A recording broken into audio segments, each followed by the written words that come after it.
Le grand JT de l'éducation vous est présenté par Microsoft.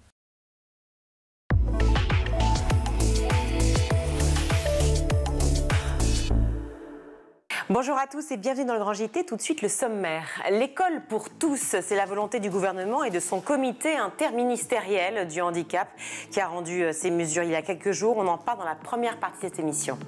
Un livre-jeu sur le thème de l'architecture, c'est le pari de l'autrice de Archie et Basile. On en parle avec elle dans la seconde partie de ce Grand JT.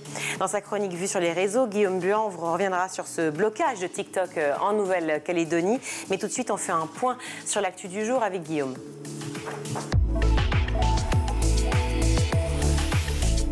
Bonjour Guillaume. Bonjour Virginie, bonjour à tous. Pour débuter, cette information révélée par nos confrères d'Europe 1, 43% des affaires de homejacking élucidées en Ile-de-France en 2023 mettaient en cause des jeunes de moins de 18 ans. Oui, les homejacking, ces cambriolages violents avec séquestration des victimes qui se sont multipliés ces dernières années, une hausse de 8%, avec également une surreprésentation des mineurs, des auteurs pour la plupart issus des banlieues parisiennes, mais également dans le nord-est de Paris, en Seine-Saint-Denis. Ils sont recrutés sur les réseaux sociaux ou dans les cités, des jeunes qui sont ciblés pour une raison principale. Selon Linda Kebab, elle est syndicat unité au micro d'Europe 1.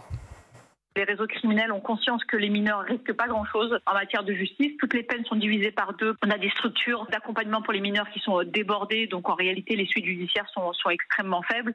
Et donc ça participe en fait dans, on va dire, le cadre de recrutement. On leur donne le matériel, les instructions. Le but, c'est que l'opération elle soit lucrative. Et pour qu'elle soit lucrative, il faut évidemment donner un maximum de moyens. Par ailleurs, en 2023, un mis en cause sur 5 dans une affaire de criminalité en Ile-de-France était un mineur, soit une progression de 10% par rapport à 2021. Parlons numérique et réseaux sociaux. La loi visant à sécuriser Internet, promulguée au journal officiel. Que prévoit-elle, Guillaume ? Eh bien, l'idée du rapporteur de cette loi est de réguler le Far West numérique. Dans le détail, le texte prévoit notamment la création d'un filtre anti-arnaque gratuit adressant un message d'avertissement à toute personne qui s'apprête à se diriger vers un site identifié comme malveillant, pouvant aboutir à terme au blocage administratif de ce site. L'autorité de régulation de la communication audiovisuelle et numérique, dit l'Arcom, aura aussi plusieurs pouvoirs comme d'ordonner, sans le concours d'un juge, le blocage des opérateurs télécoms et le déréférencement des sites pornographiques qui n'empêchent pas les mineurs d'y accéder. L'Arcom qui pourra aussi dessiner les contours techniques pour vérifier l'âge des internautes. L'Arcom qui aura le pouvoir de faire cesser aussi la diffusion sur Internet de médias frappés d'interdiction au sein de l'Union européenne. Le texte adopté prévoyait aussi la création d'un délit d'outrage en ligne afin de sanctionner tout contenu qui porte atteinte à la dignité d'une personne. Mais le Conseil d'État et Conseil constitutionnel l'a revoqué, considérant bien que ce délit portait une atteinte à l'exercice de la liberté d'expression et de la communication. Il était aussi question de la création par l'État d'une identité numérique. On en avait parlé ici, qui était gratuite d'ici 2027. Mais là aussi, cette partie du texte a été tout simplement retoquée, censurée.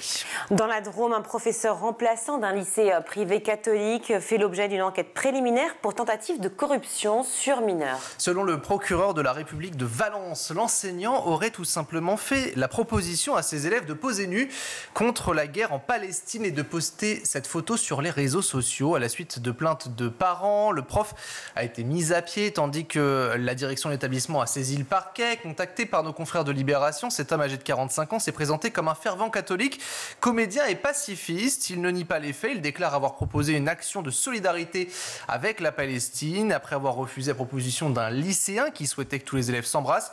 Il dit avoir accepté celle d'un autre qui demandait qu'il fasse une photo dénudée. Selon l'enseignant, le cliché aurait constitué une proposition, je cite, artistique et politique, destinée à faire sauter la barrière de la pudeur face à l'opposition de ses élèves. Il a changé d'avis, il a renoncé à les photographier. Il a également présenté dans les colonnes de Libération ses excuses.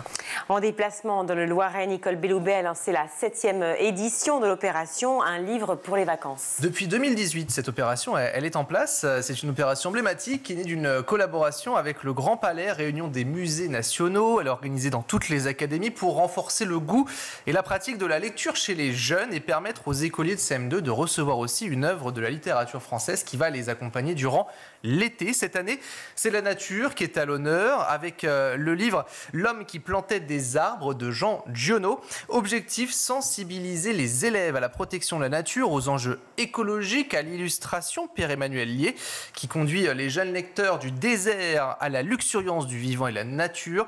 Les professeurs pourront aussi accompagner la distribution de ce livre avec différentes présentations, notamment des interviews de cet auteur à découvrir en classe. Vous nous emmenez à présent en Australie où le gouvernement souhaite interdire l'usage des réseaux sociaux aux moins de 16 ans. L'objectif, un petit peu comme partout dans le monde, c'est de protéger les jeunes des contenus dangereux et surtout de préserver leur santé mentale.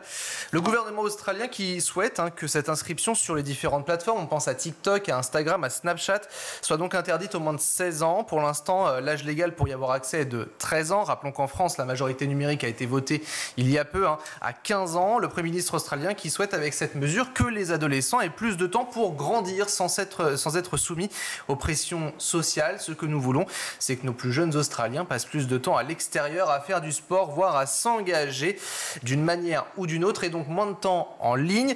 Le gouvernement qui a d'ailleurs consacré de l'argent, plus de 6 millions de dollars, pour un test de vérification de l'âge sur les réseaux sociaux qui devrait donc notamment évaluer l'efficacité des nouvelles technologies. L'État qui va aussi organiser un sommet sur les médias sociaux pour discuter avec les parents de manière pour protéger justement les enfants. Merci beaucoup à Guillaume pour ces infos. Une coopération médico-sociale pour permettre la scolarisation des élèves en situation de handicap. Le gouvernement a rendu sa copie et des avancées sont à noter. On en parle tout de suite dans le Grand JT. Je suis ravie d'accueillir sur ce plateau Cédric Vial, bonjour. Bonjour. Merci beaucoup d'être avec nous. Vous êtes sénateur de la Savoie et également Jean-Loup Pulicani qui est avec nous. Bonjour monsieur. Bonjour. Merci beaucoup d'être avec nous par Skype. Vous êtes président de TCAP 21. Merci d'être avec nous. Nous sommes à un peu moins de 100 jours des Jeux paralympiques. Est-ce que vous pensez que ces JO vont enfin permettre de mettre une visibilité sur la question de l'inclusion et du handicap de manière générale ? Cédric Vial. On n'a pas beaucoup d'expérience des Jeux olympiques et paralympiques en France récemment, mais j'ai l'impression que c'est la première fois qu'on en parle autant et qu'il y a une préparation qui a été faite pour ces Jeux, pour mettre vraiment en avant les Jeux paralympiques. Donc j'ai envie de dire oui. Je pense que cette fois-ci, on va peut-être vraiment pouvoir en parler et vraiment pouvoir mettre en avant ces athlètes. Alors, les athlètes, c'est certain. Pour les JO, c'est certain. En revanche, je pense qu'il y a une continuité ensuite, après les JO, justement, et de pouvoir vraiment parler d'inclusion et donc d'inclure les personnes en situation de handicap dans la société, quelle qu'elle soit. Est-ce que ça va être vraiment l'occasion de pouvoir enfin briser ce mur de verre ? Alors, je ne sais pas si c'est l'objectif des Jeux olympiques et paralympiques, mais ça y contribue probablement, mais au même titre que des films comme Le Petit Truc en Plus qui vient de sortir, y contribuent également. Ça fait partie d'un tout. Je pense que la société est en train de comprendre qu'il faut faire une place à des gens qui sont différents, qui ont un petit truc en plus. J'aime bien l'idée du film. Film d'Artus. Et qui sont très différents. Les Jeux paralympiques, là on parle de handicap physique essentiellement, mais on pourrait parler aussi du sport adapté, qui ont leurs propres jeux, qui ont eu lieu d'ailleurs dans la région Auvergne-Rhône-Alpes dont je suis originaire cette année et qui ne sont pas encore aux Jeux Olympiques, pour les déficients mentaux par exemple.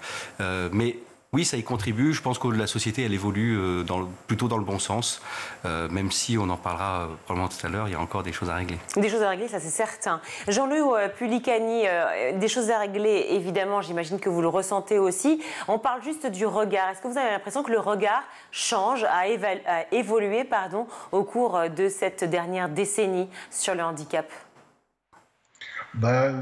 Non, nous n'avons pas tellement l'impression que le regard change.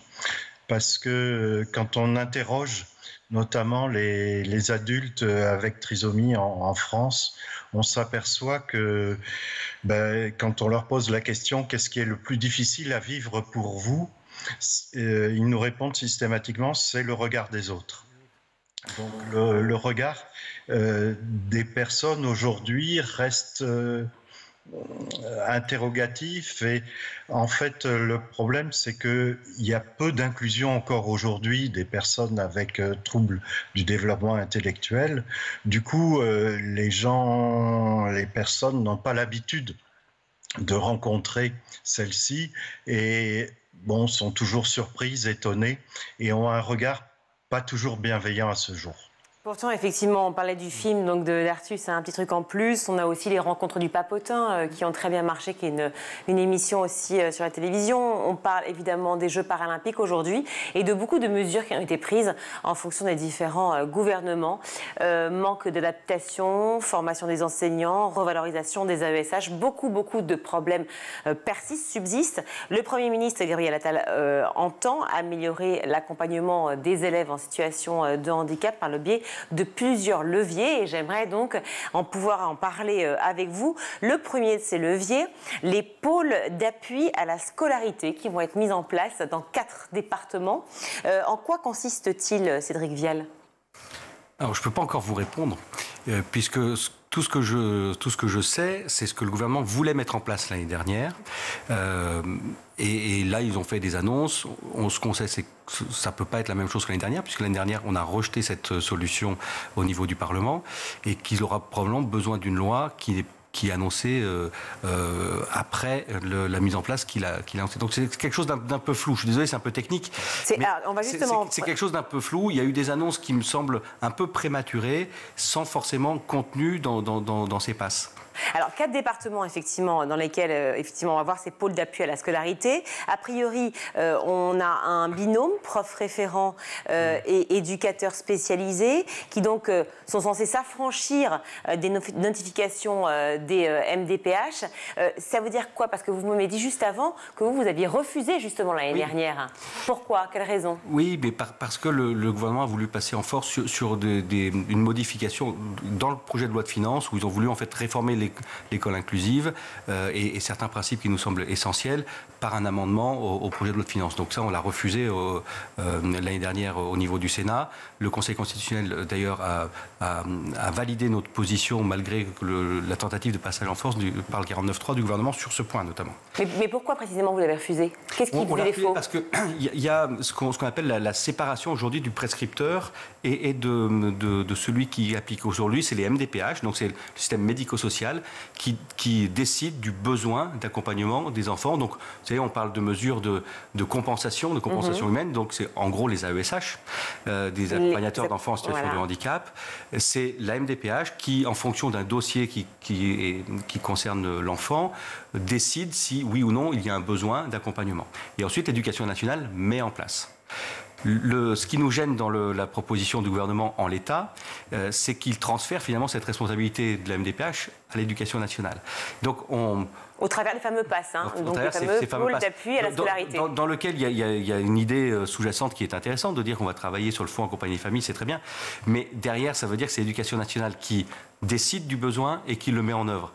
Le risque que l'on y voit, c'est que demain, ça va être une gestion des moyens de l'Éducation nationale et plus une gestion des besoins des enfants en situation de handicap. Donc là, il y a une vraie rupture, un vrai point essentiel par rapport à la situation actuelle, qui n'est pas satisfaisante. Et j'avais commis un rapport l'année dernière sur l'organisation de la gestion des enfants en situation de handicap à l'école, où on avait fait des propositions alternatives à celle-là. Mais en tous les cas, l'année dernière, il y avait un problème avec le principe de ces passes. On l'avait rejeté au niveau du Parlement. On pensait que le gouvernement était prêt à rediscuter parce qu'effectivement, il faut faire quelque chose. Et là, la décision qui a été annoncée, la proposition qui a été annoncée... Sans consultation, si je comprends bien? Disons, moi j'étais très surpris, oui. Donc sans consultation. D'accord. J'aimerais votre réaction, s'il vous plaît, Jean-Loup Pulicani, sur ce sujet, effectivement, des fameux passes, des pôles d'appui à la scolarité.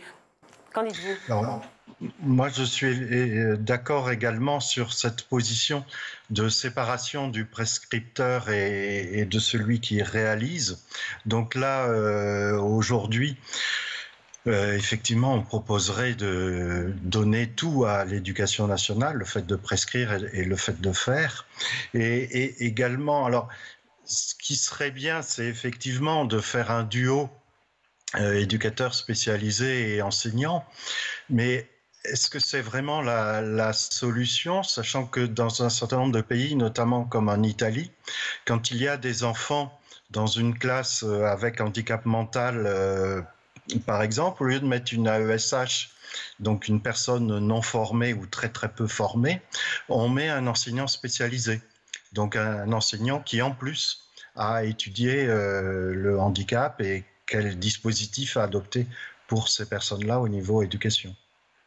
La question du matériel également. Gabriel Attal déplorait que les élèves doivent parfois attendre une année pour avoir accès au matériel d'aide à la scolarité dont ils ont besoin, créant donc évidemment un échec scolaire ou en tout cas de nouvelles difficultés pour l'enfant. Est-ce qu'on peut espérer un changement de ce côté-là ? Il faut le souhaiter en tous les cas. Mais ce n'est pas l'organisation. Le problème vient de l'éducation nationale. Donc il pourrait aller plus vite. Qu'est-ce qu'ils attendent? C'est pas parce qu'on va changer le nom des PIAL en PASS que ça va changer. Ce qui est Alors les PIAL, sont un dispositif de mutualisation des moyens d'accompagnement des élèves en situation de handicap. C'est vrai qu'on a l'impression que c'est à peu près la même chose qui a été finalement réécrite. Ce qu'on appelle la grosse différence, on avait une organisation qui s'appelait les PIAL, qui fonctionnait de manière un peu différente d'un département à l'autre. Ils veulent les remplacer par ce qu'ils appellent des PASS, des pôles d'appui à la scolarité. Grosso modo, c'est la même chose, avec, nous disent-ils, des moyens différents, tant mieux. Ça reste à voir, ça pourquoi pas. Et la grosse différence, c'est effectivement que c'est ces structures qui vont déterminer si l'enfant a besoin d'être accompagné ou pas. Ce qui veut dire qu'on a un risque qu'on ait des enfants qui soient reconnus en situation de handicap par l'éducation nationale, et seulement par l'éducation nationale et pas forcément par le système médico-social. Mais pourquoi avoir voulu en fait donner moins de poids, si je puis dire, au MDPH, qui faisait un travail déjà très important? C'est une de nos craintes. Alors, il y a un problème. C'est vrai qu'aujourd'hui, les MDPH sont déresponsabilisées. C'est-à-dire qu'elles prennent des décisions et ces décisions n'ont aucune conséquence sur elles parce que ce n'est pas elles qui mettent en face les moyens. On a des grosses disparités d'un département à l'autre. On a des MDPH qui prescrivent des accompagnements qu'on dit mutualisés ou collectifs à 70%, quand d'autres sont à 90% des accompagnements personnalisés. On a besoin d'un référentiel, on a besoin de recadrer un petit peu cela et de le mettre aussi en lien. La MDPH, souvent, elle affecte à l'aveugle. Elle va dire, sur tel enfant, il a besoin d'un AESH, sur tel autre, il a besoin d'un AESH. Cet enfant ou ces deux enfants vont peut-être se retrouver dans la même classe et peut-être qu'on pourrait mutualiser un certain nombre de moyens si ces enfants étaient ensemble. Donc c'est une question de simplification finalement du quotidien à la fois des parents et des professeurs de l'établissement. On doit organiser les choses mieux. L'éducation nationale doit avoir son mot à dire, ce qui n'est pas le cas aujourd'hui. Ce qu'on ne veut pas, c'est que l'éducation nationale prenne complètement la main parce qu'on sait comment ça va finir. Ils vont gérer, ils vont faire une gestion des moyens et c'est pas l'objectif. Par contre, vous avez raison sur un point. Ça, c'est la question de la compensation humaine. Et c'est la réponse quasiment unique de l'éducation nationale aujourd'hui, dire on a un enfant en situation de handicap, on met un AESH. Voilà. C'est souvent utile. C'est pas la réalité du tout. Mais on a surtout besoin, avant ce qu'on appelle une mesure de compensation, avant l'aide, on a besoin d'aider ce qu'on appelle les mesures d'accessibilité. Souvent, c'est les associations d'enfants en situation de handicap qui parlent de plan incliné pédagogique. J'aime bien cette image. Comme dans un handicap physique, le plan incliné nous permet d'accéder à quelque chose, une rampe. On a besoin de la même chose sur le plan pédagogique. Et on a des outils, on a une pédagogie. Ça, c'est le rôle de l'éducation nationale. D'abord, d'adapter la pédagogie, de mettre en place des outils. C'était votre question tout à l'heure. Est-ce que c'est normal qu'on attende 4 mois ou 6 mois ou 1 an avant d'avoir un ordinateur ou d'avoir des outils spécifiques? Non, bien sûr que non. Bien sûr, il faut aller plus vite. Mais voilà, il y a des solutions, ça c'est évident. Et la mesure qu'on appelle d'accessibilité, donc ces mesures pédagogiques, elles doivent être... on doit commencer par ça. Ensuite, l'AESH, il est là pour aider l'enfant, justement, sur des points où l'enfant ne peut pas y arriver tout seul par des mesures pédagogiques. Si on arrive à rendre l'enfant autonome par une adaptation de la pédagogie, eh ben on a gagné.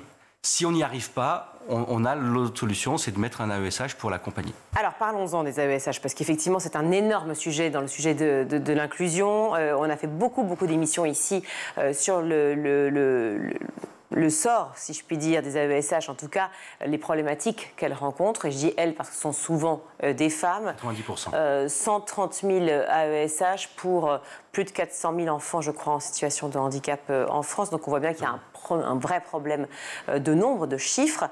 Une revalorisation qui est souhaitée depuis longtemps. On parle aujourd'hui donc d'un salaire à 1 000 € à peu près par mois, mais avec un temps plein de 24 heures en école primaire et de 26 heures en collège qui n'est toujours pas reconnu. Alors, 1 000 €, c'est en fonction du nombre d'heures. En fait, c'est ça. Vous avez raison, elles sont 140 000 aujourd'hui environ. Je dis elles, c'est un peu plus de 90% ce sont des femmes. 98% sont des temps partiels. On a un taux de CDD aussi qui est très important. Mais pourquoi pas, excusez-moi, mais pourquoi elles n'ont pas une reconnaissance complète de leur métier avec un salaire à temps plein reconnu qui prendrait en compte, c'est ça toute la problématique en fait, le temps de travail de formation, à la fois le temps de coordination et de préparation qui est très très important pour une AESH. Vous avez raison, il y a des temps cachés, c'est vrai qu'on peut intégrer. Après, il y a deux choses. Il y a une partie des AESH qui souhaiteraient gagner un salaire à temps plein en travaillant 24 heures. Ça en France, un temps plein, c'est 35 heures. Elles sont, Mais parce que les autres heures ne sont pas comptées. Non, mais certaines sont comptées, certaines pourraient l'être, mais elles ne font pas 35 heures. Une AESH ne fait pas 35 heures si elle en fait 24. Ça c'est pas vrai. Par contre, effectivement, et on a, parce que si vous mettez ce système en place, vous avez toutes les ATSEM demain, les ATSEM qui travaillent aussi dans le temps de préparation en accompagnement, qui à côté font des heures de ménage ou d'accompagnement, qui vont nous dire, mais attendez, nous aussi. Alors, elles auront peut-être raison. Et puis, toutes les secrétaires de mairie qui vont dire, mais attendez, pourquoi moi je ferais 35 heures alors que mes collègues, elles gagnent le même salaire que moi en n'en faisant que 24. Moi aussi, j'ai du travail de préparation, j'ai des contraintes, etc. Attendez, excusez-moi, monsieur le sénateur, mais il y a un temps de préparation, et on le sait, surtout d'organisation du métier d'AESH quand ce sont dans plusieurs établissements différents, qui est quand même très important. On le sait. C'est-à-dire que 1 000 euros, un salaire de 1 000 euros, comment on fait alors qu'on voit qu'il y a une vraie problématique de nombre, qu'on a besoin de plus d'AESH en France? Comment fait-on pour pouvoir recruter en proposant un salaire de 1 000 euros par mois? On va être...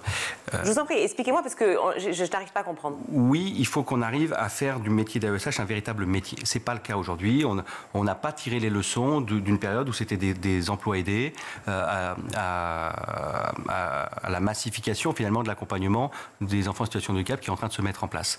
Aujourd'hui, elles sont 140 000, c'est le deuxième métier de l'éducation nationale et c'est un corps important. Oui, il faut permettre, parmi ces agents, il y en a un certain nombre qui ont fait le choix d'un travail à temps partiel. Celle-là, ça ne pose pas de difficulté. D'autres, pour qui, ce n'est pas un choix, mais c'est un temps partiel subi. Mais c'est un temps partiel. Si vous commencez à considérer que 24 heures par semaine doit valoir un temps plein, vous allez vider toute la fonction publique et puis peut-être même le monde privé. Enfin, ça ne peut pas marcher comme ça, ça ne peut pas fonctionner comme ça, c'est pas possible. Par contre, effectivement, on peut leur confier des temps supplémentaires. Bien sûr qu'on a besoin de temps d'accompagnement sur le temps méridien, par exemple, c'est le cas. Aujourd'hui, les AESH qui vont accompagner sur le temps méridien, c'est 8 heures supplémentaires par semaine, elles vont arriver à 32. Si je suis votre raisonnement, on n'a plus personne pour accompagner, si elles sont à temps plein à 24 heures, on n'a plus personne pour accompagner les enfants en situation de handicap sur le temps de midi. Plus personne. Parce qu'elles sont, d'après vous, d'après à temps complet. Peut-être besoin d'avoir une pause aussi. On va juste faire réagir, si vous le voulez bien, Jean-Luc Pellicani, sur ce sujet. La situation des AESH en France, j'imagine que vous êtes souvent confronté à cette problématique avec l'association que vous présidez, TCAP 21. Oui, effectivement, la problématique principale de ces personnes, c'est qu'effectivement, le temps partiel est généralement subi, c'est-à-dire qu'elles n'ont pas le choix, elles ne peuvent faire que les 24 heures qu'elles font aujourd'hui, voire moins, parce que l'organisation des écoles et des accompagnements qu'elles font ne leur permet pas de faire plus d'heures. Donc, si elles peuvent faire plus d'heures, notamment entre midi et 2, le temps méridien, ou d'autres moments, c'est important. Mais au-delà de ça, reste aujourd'hui de manière très importante l'aspect formation de ces personnes, parce qu'elles ont très très peu de formation, et que leur métier est difficile parce que l'accompagnement d'une personne en situation de handicap est très complexe. Il faut arriver à se positionner en étant à la fois présent et à la fois en recul par rapport à la personne pour lui laisser une certaine autonomie, mais en étant là au moment où il le faut. Et cette position est très délicate. Position délicate, effectivement, des AESH, c'est cette formation, effectivement, qui est l'éternelle question qui revient en boucle. Oui, ce que je disais, il faut en faire un véritable métier, il faut en faire des professionnels. Et beaucoup le sont, beaucoup aspirent à le devenir.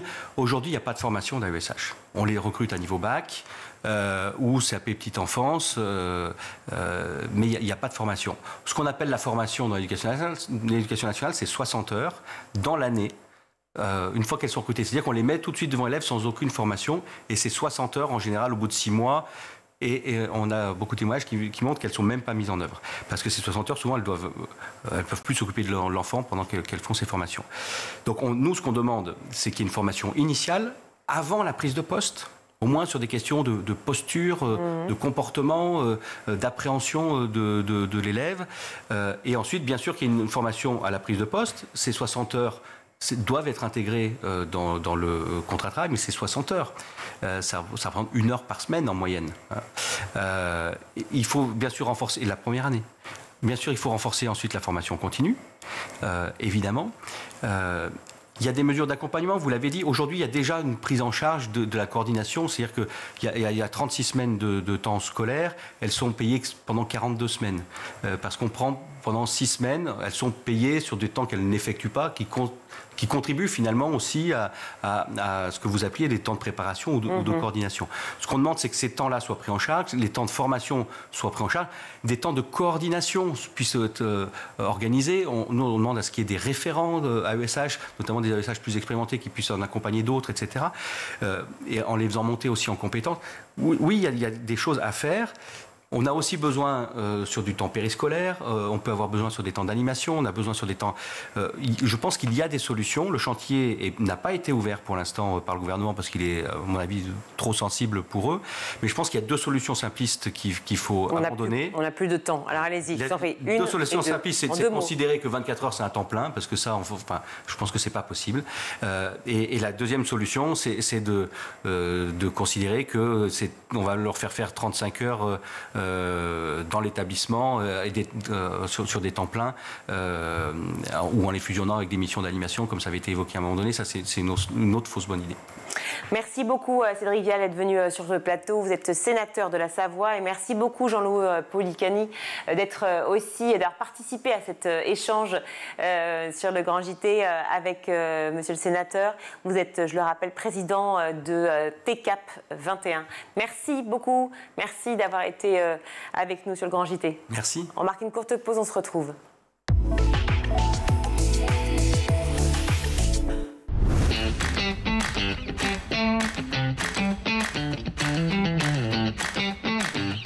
Chaque matin, dès 6h, retrouvez Emmanuel Davidenkoff et son équipe dans La Quotidienne. En compagnie d'un invité fil rouge, il vous donne des clés de compréhension et des pistes d'action en matière d'éducation. L'école, c'est le sanctuaire, mais c'est aussi un sanctuaire qui doit protéger nos enfants. À partir de 9h, Patrice Boisfer prend le relais dans le MAG. Au cœur des territoires, la parole est donnée tous les jours aux élus locaux et régionaux, ainsi qu'à ceux qui font l'école. Initiatives locales, projets éducatifs, l'équipe du MAG met en avant ceux qui cherchent à faire bouger les choses. Et donc nous devons en permanence ajuster, accompagner les jeunes évidemment, mais aussi les familles et faire en sorte qu'ils puissent étudier dans des lieux le plus agréables possible. À 12h30, School TV vous propose de plonger dans l'école du futur. Avec ses invités, Philippine Dolbeau décode et teste les nouvelles technologies mises au service de l'éducation. Comment éduquer nos enfants à l'ère du numérique? Élément de réponse avec une équipe de chroniqueurs à la pointe des tendances tech.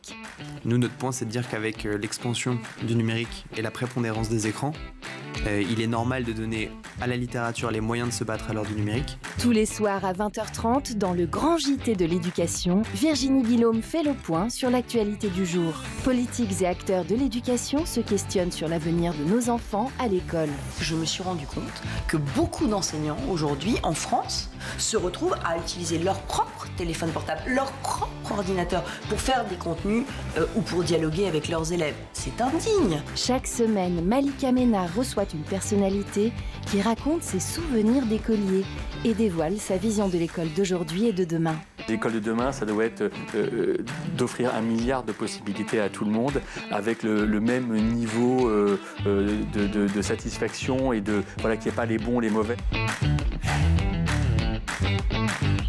School TV, imaginons ensemble l'école de demain.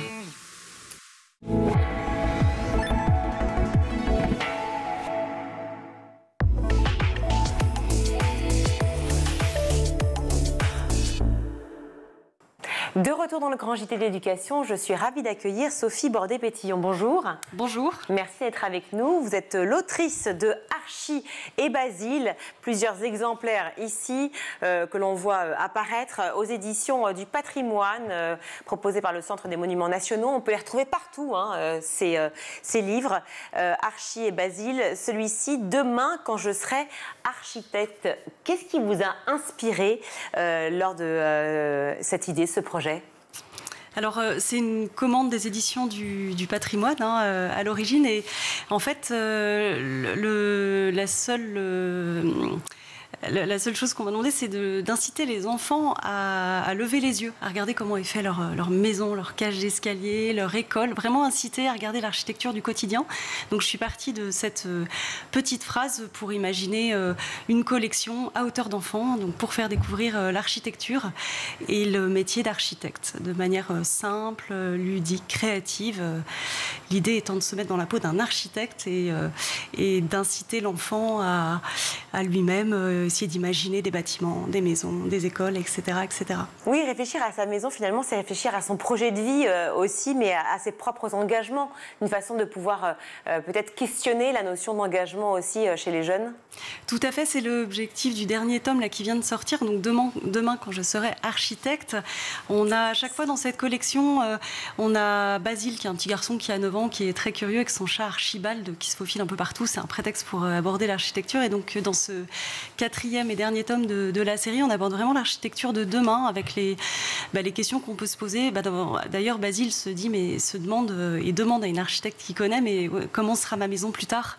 Et donc, on est amené à questionner différentes questions d'actualité. Est-ce que ma maison sera économe en énergie? Comment on va faire pour se protéger de la chaleur l'été? Comment économiser de l'eau, etc. Donc, on est dans toutes ces problématiques actuelles, en fait, environnementales, énergétiques, mais encore une fois, à hauteur d'enfant. Voilà, vous êtes journaliste, vous êtes autrice, j'imagine que vous êtes curieuse par nature, mais est-ce que vous vous y connaissiez particulièrement en architecture ou est-ce que vous vous êtes intéressée à ce sujet et donc effectivement posé toutes les questions qu'on pourrait se poser sur ce thème? Alors, j'étais pas du tout calée en architecture, c'est pas mon métier, mais effectivement, je suis curieuse, donc j'ai travaillé avec des architectes. En fait, je suis allée en cabinet d'architecture pour voir vraiment quels étaient les outils de l'architecte, comment ils travaillaient, avec qui, et j'ai posé des questions aussi, et donc ce sont aussi des architectes qui ont relu mon propos, donc ça m'a vraiment permis moi-même de découvrir l'architecture et puis de poser un certain nombre de... Il y a des questions que je me posais et je me dis que c'est sans doute celle aussi que se poseraient les enfants. Comment on fait pour qu'une maison ne s'écroule pas? Comment on choisit la forme d'un toit? Comment on dessine une fenêtre, une façade? Et si on veut faire une maison en bois, comment on fait? Donc tous ces sujets-là qui sont vraiment d'actualité. Oui, sujet d'actualité, évidemment, et surtout pour nos jeunes. C'était le sujet numéro 1, je crois, lors des élections, et ça continue effectivement à les intéresser. Est-ce que c'est une façon aussi de rappeler le rôle prépondérant des architectes, que l'on voit comme effectivement un métier à part entière, mais en fait qui joue constamment dans le quotidien, effectivement, à la fois sur la construction de nos villes et aussi de nos villages et campagnes, la façon dont on envisage une vie et surtout un projet de vie. C'est-à-dire que souvent on se dit, moi, mon rêve, ce serait d'acheter une maison à tel endroit. Et donc, quand on est enfant, on imagine la maison de ses rêves. D'ailleurs, c'est comme ça que vous commencez, je crois, le tome 4. Oui, tout à fait. Et là, on demande aux enfants de dessiner la maison de leurs rêves. Et donc, ça permet d'aborder un certain nombre de sujets. Dans quel paysage ça s'inscrirait. Et puis, toujours en ramenant au métier d'architecte. Un architecte, il ne fait pas seulement dessiner des maisons, mais il s'intéresse beaucoup à la vie des gens aussi. Comment on vit, comment on gagne en qualité de vie, comment être plus en lien les uns avec les autres. Donc il y a toutes ces questions-là qui sont abordées et qui sont des questions que peuvent se poser les enfants aussi sur leur vie future. Alors plein de questions d'ailleurs, j'en ai pas mal, j'ai repris quelques questions que j'ai trouvées absolument géniales, pas toutes, je ne pouvais pas, on n'avait pas assez de temps, mais enfin, qu'est-ce qui aura changé dans la ville quand je serai grand par exemple? C'est l'une des questions tout de suite posées et on imagine effectivement, c'est une question qu'on ne se pose pas, mais si on imagine le nombre de changements dans 10 ou 15 ans. Alors, il y a quand même des grandes problématiques, des grandes lignes, et les architectes travaillent vraiment, c'est des priorités pour eux, donc rendre la ville plus verte, moins bruyante, moins polluée, créer plus de liens entre les habitants, faire en sorte qu'il y ait moins d'inégalités, tout ça c'est vraiment des trames pour les architectes, c'est vraiment des pistes de travail, et beaucoup ils contribuent. On parle de l'architecture de demain, mais évidemment, elle commence aujourd'hui. Et je crois que c'est vraiment ça, en fait, les grandes directions. C'est tout ce qui est répondre aux enjeux environnementaux, énergétiques, et puis évidemment prendre en compte le réchauffement climatique. Oui, toujours qui est au centre, effectivement, de cette problématique. Comment l'architecte peut-il rendre les gens plus heureux, justement? Voilà, plein de... Je vous le montre parce que il y a à la fois du texte, à la fois effectivement des illustrations, illustrées par Rémi Saillard, qui a fait ces tomes avec vous. Et cette idée, toujours, de ces architectes que l'on voit ici et qui sont nommés, de ces informations que l'on retrouve. Mais déjà, les architectes, en fait, avant de dessiner quelque chose ou rénover, il va poser des questions à ses clients. Il s'intéresse toujours au quotidien des gens avant de créer quoi que ce soit. Donc, il a vraiment ce souci de rendre la vie agréable aux gens. Et puis de plus en plus, on a des nouvelles façons d'habiter. Les architectes s'en préoccupent beaucoup. Tout ce qui est le co-living, donc des habitats partagés où chacun a sa chambre, sa douche. Et puis il y a des espaces partagés comme un salon, une cuisine, une salle à manger. On parle aussi des résidences où on essaie de mêler des personnes âgées, des familles, des étudiants.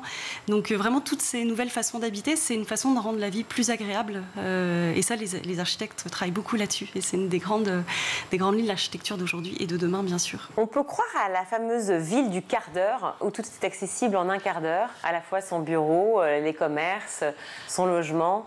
En tout cas, on peut l'imaginer. On peut l'imaginer. Alors, beaucoup de villes travaillent un peu avec cette idée-là de faire en sorte que les enfants puissent aller à pied à l'école, qu'on puisse aller à pied à son travail, faire ses courses, se cultiver, faire du sport. Donc, Paris, je crois, essaie vraiment de développer ça, et d'autres villes aussi. Alors, c'est pas encore tout à fait la ville du quart d'heure, mais en tout cas, c'est une des tendances actuelles, c'est sûr. Et l'école verte ? Une vraie tendance?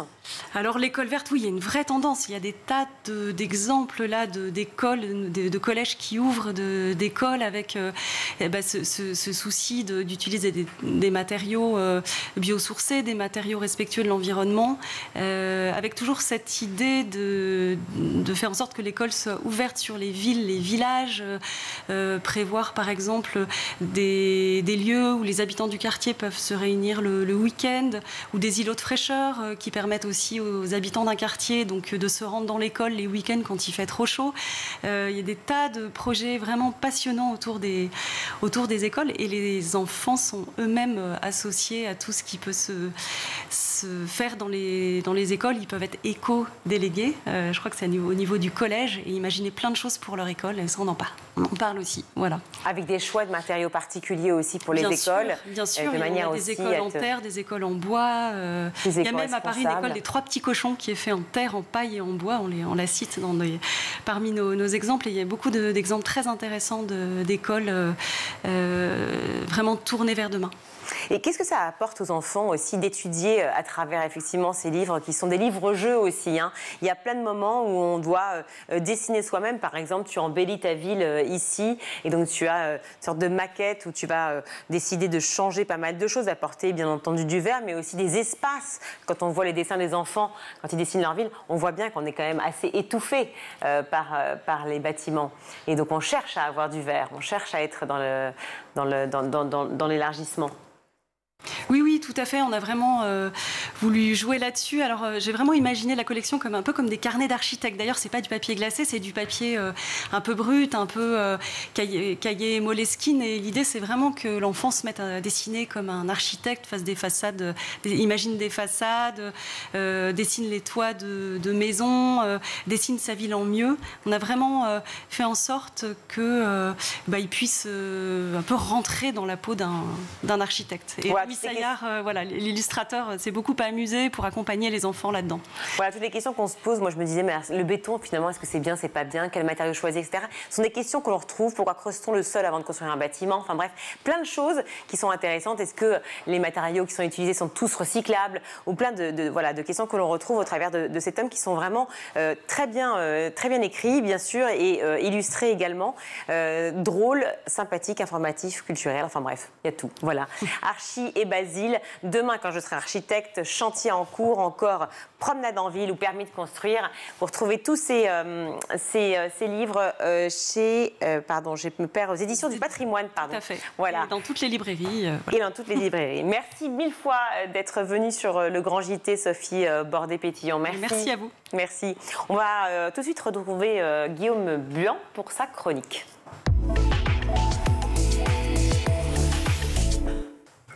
Pour votre chronique, Guillaume, il est une nouvelle fois question de TikTok. Alors, le réseau social est interdit depuis plus d'une semaine en Nouvelle-Calédonie et cela fait suite aux émeutes que vivent les habitants de l'archipel. Une mesure qui fait grincer des dents les associations. Pourquoi? Avec notamment une question, est-ce légal?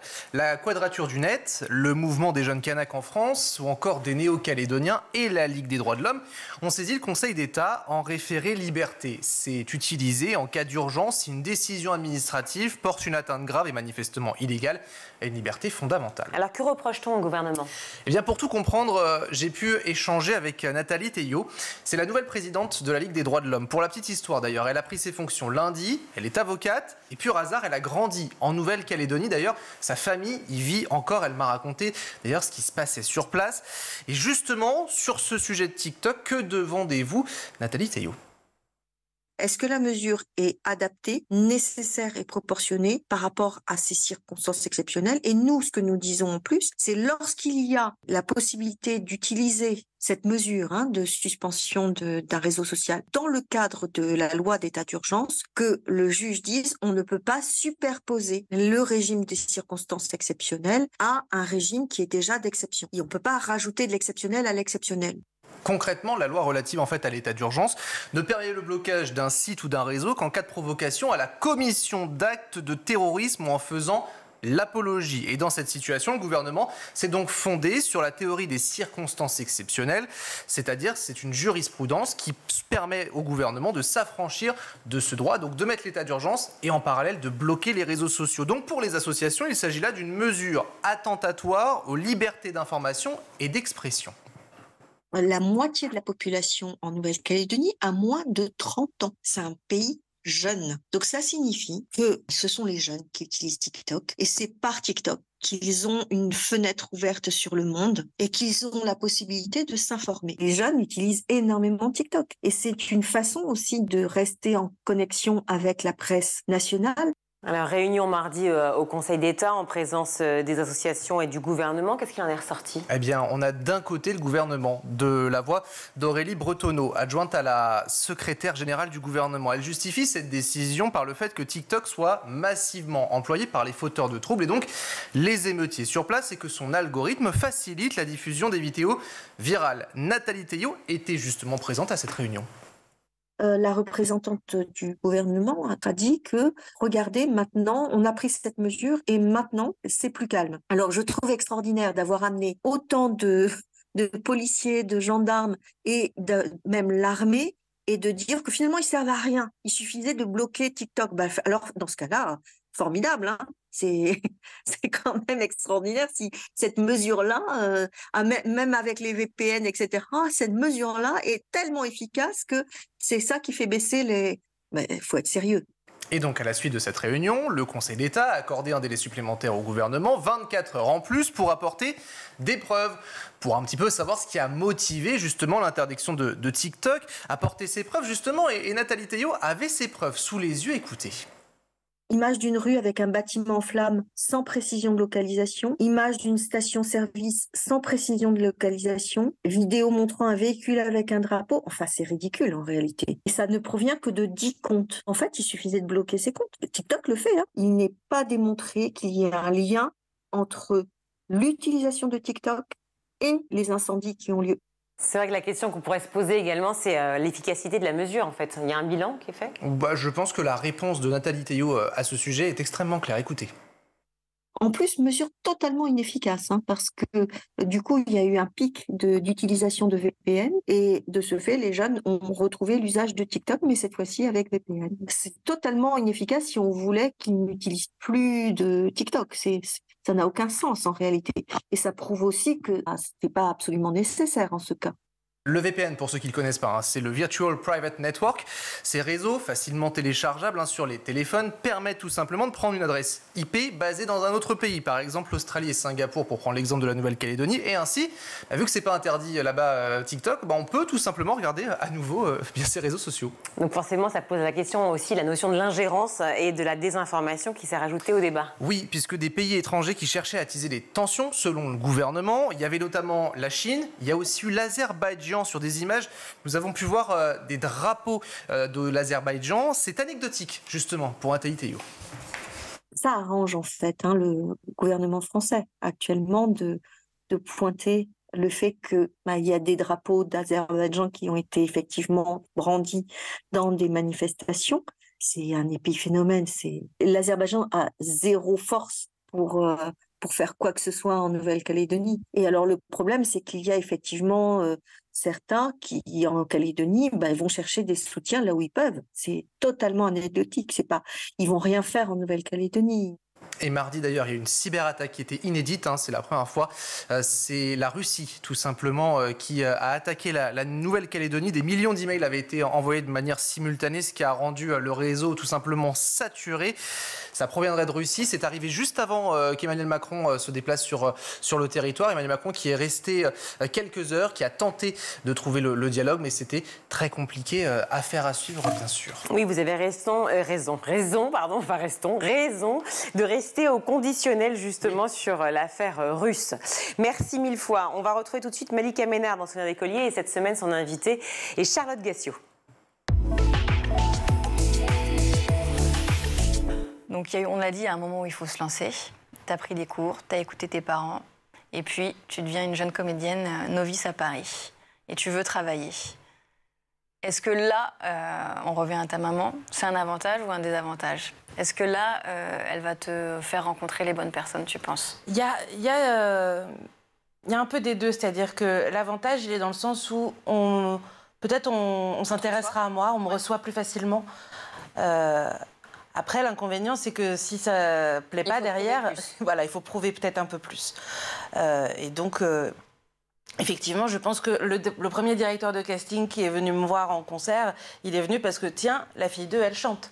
Qu'est-ce qui se passe sur scène quand elle est sur une scène? Il se trouve qu'à la fin du concert, il vient me voir et qu'il me dit, écoute, je pense à toi, là, je suis en train de faire un film. C'est un petit rôle, c'est 3 jours, est-ce que ça t'intéresse? C'était quoi? C'était mon premier tournage qui s'appelle J'adore ma vie, de Stéphane Kurk avec Armel Deutsch et Thomas Johannet. Et t'avais quel âge?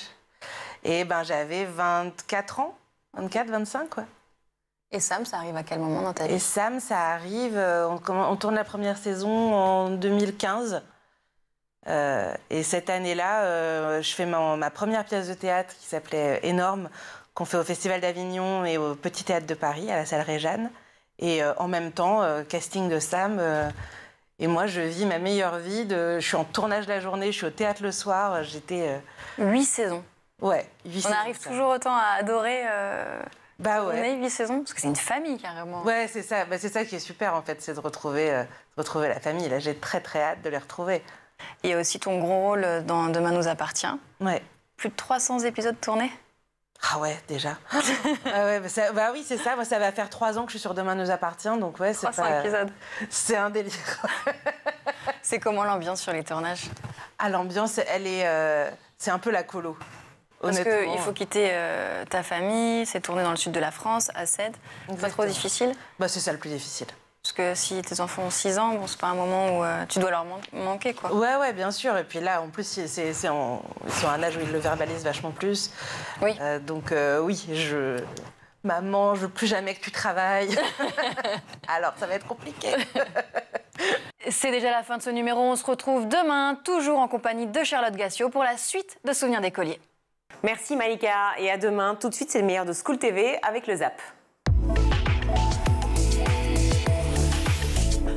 Qu'est-ce que je peux faire si je ne suis pas là quand une agression arrive? Alors, la première chose que vous nous dites, c'est que la majorité des agressions, elles ne sont pas soudaines. Exactement. La plupart des agressions passent par un mode opératoire de manipulation, d'emprise qui met du temps à se mettre en place et donc dont on peut détecter les signaux d'approche, entre guillemets. L'emprise, c'est d'abord commencer à dépasser les limites de l'enfant, c'est être trop proche, trop vite, que ce soit dans l'intimité des confidences, chercher à susciter des confidences ou dans l'intimité physique. Prendre trop vite un enfant sur les genoux, par exemple. On va voir comment ils s'y prennent d'ailleurs, ces agresseurs sexuels, parce que c'est une façon évidemment excellente d'essayer de prévenir, mais je voudrais qu'on continue quelques instants sur les idées reçues. Donc la première, c'est que ce serait soudain. La deuxième, c'est que ça viendrait des inconnus. Donc c'est toujours bien de dire aux enfants, ne parle pas à un monsieur dans la rue, mais ça ne va pas suffire du tout. Exactement. C'est 15% des violences sexuelles qui sont commises par les inconnus, et les inconnus agressent quand même surtout soit par Internet, soit dans la rue, donc à un âge où l'enfant commence à devenir plutôt ado. Donc ça ne concerne pas tellement les pré-ados, les agressions par les inconnus. Et toujours dans nos idées reçues, l'idée qu'il faut se méfier du méchant monsieur avec sa gabardine à la sortie de l'école, un peu âgé et libidineux, il n'y a pas que les adultes qui agressent. Il n'y a pas que les adultes, il y a à peu près 30% des violences sexuelles qui seraient commises par des mineurs. Et ça, c'est les mineurs de plus de 13 ans. On ne compte pas comme violences sexuelles les actes qui sont commis par des encore plus petits et qui existent aussi. C'est facile de mobiliser les enfants le samedi matin. Ben vous savez, il y a évidemment sur les 250, déjà on n'a pas la possibilité de les accueillir tous. Pour l'instant, il faudrait créer un duplex ou faire un conservatoire géant, mais on ne sont pas loin d'une centaine. Et oui, c'est facile parce qu'en fait, un enfant, quand il arrive dans ce palais, il a les yeux qui brillent en fait. Il y a des notes qui sont accrochées partout. C'est quand même un palais de la musique, un palais des arts, où il y a des grands musiciens, où il y a toujours de la musique. Venir dans le centre, c'est aussi une démarche qui est importante. On parle d'enfants, de familles, dont certains, des fois, ne sont jamais allés à la mer. Et là, ils viennent dans ce conservatoire pour rencontrer les autres. On ne pensait pas qu'on allait avoir autant d'enfants qui viendraient les samedis matins. Mais il se passe dans toutes les antennes un élan de solidarité. Des fois, c'est des mamans, des fois, c'est des instituteurs qui prennent sur leur temps. Vous savez, de toute façon, on ne fera rien sans le bénévolat, on ne fera rien sans une implication de tous.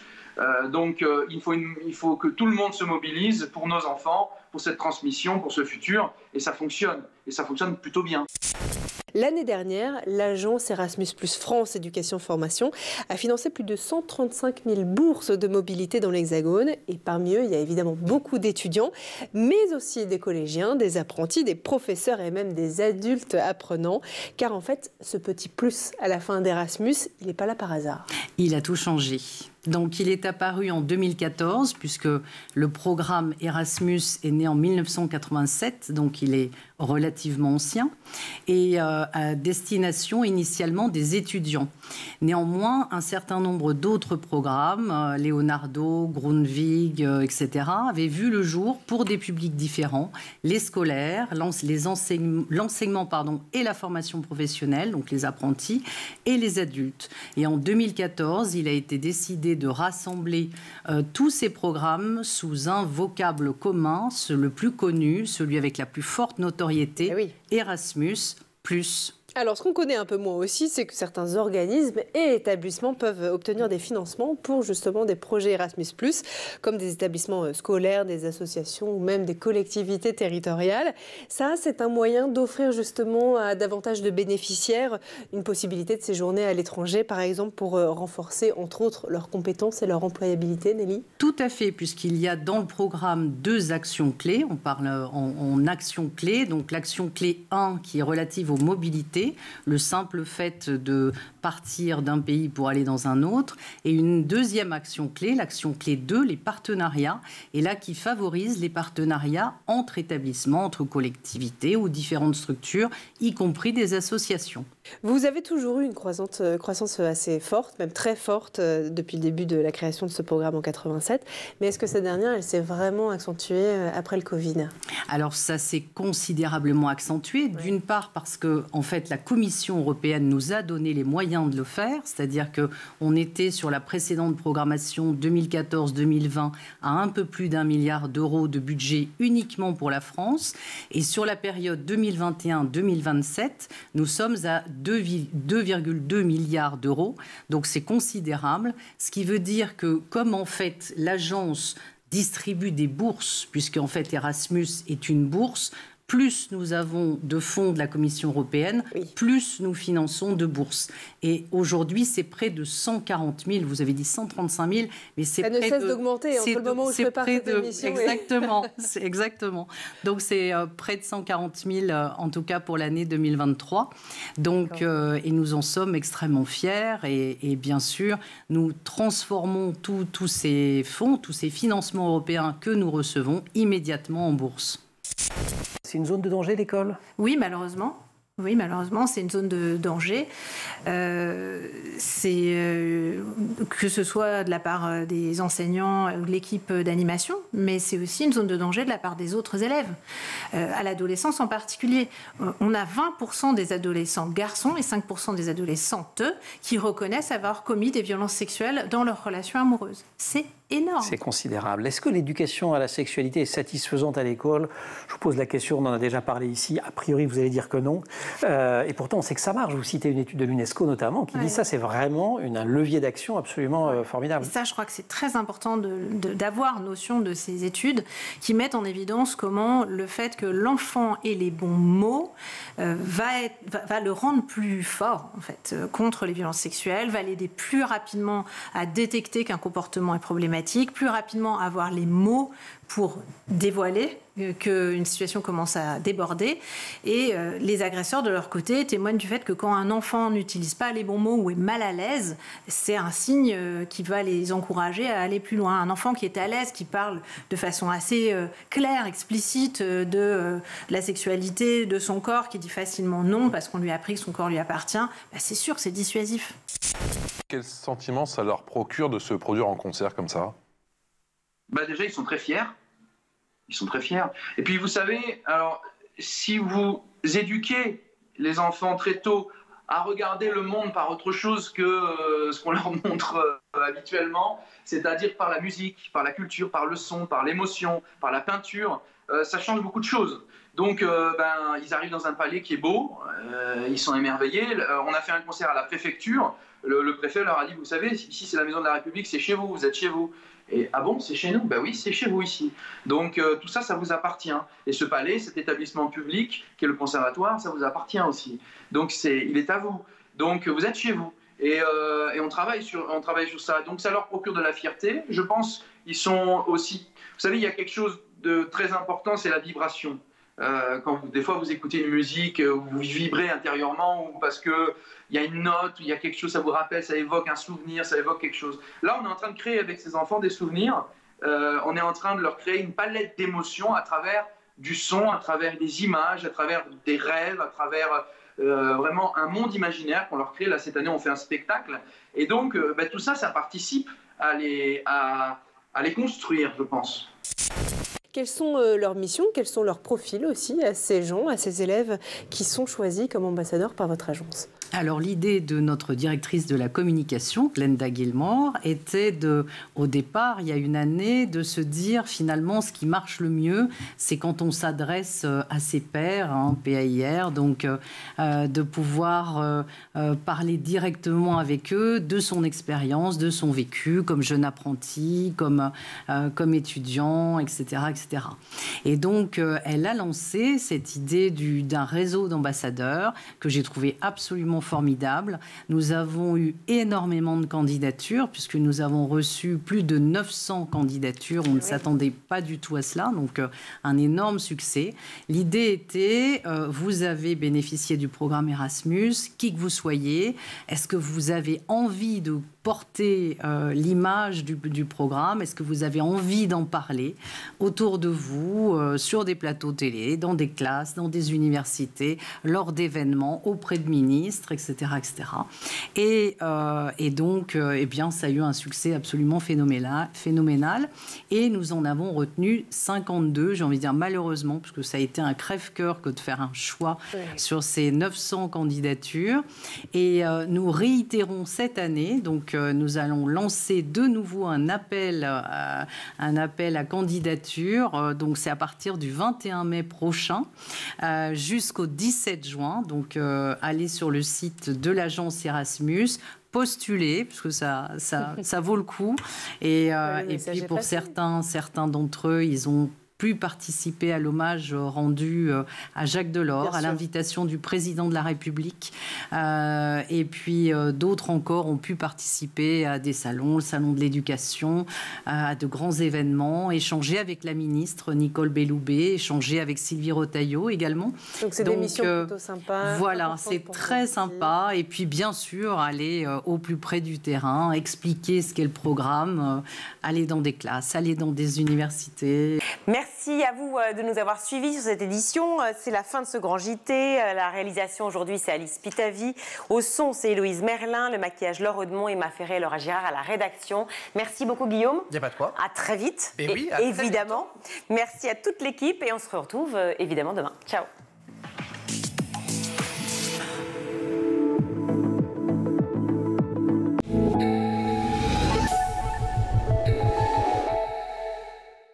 Vous avez regardé le grand JT de l'éducation avec Micro.